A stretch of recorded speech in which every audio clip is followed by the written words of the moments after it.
Hey guys, in this video we're going to take a look at how you can allow or don't allow connect with friends in Game Center on the iPhone 14 series. First, let's go back to the home screen by swiping up at the bottom of the screen, and on the home screen tap on settings. In settings, go down and tap on screen time. Then go down and tap on content and privacy restrictions. Now go down and tap on content restrictions. Next, put in the screen time passcode.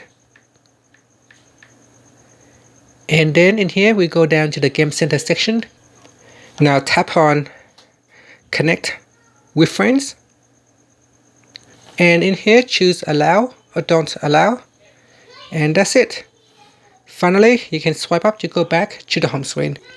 Thank you for watching this video. Please subscribe to my channel for more videos.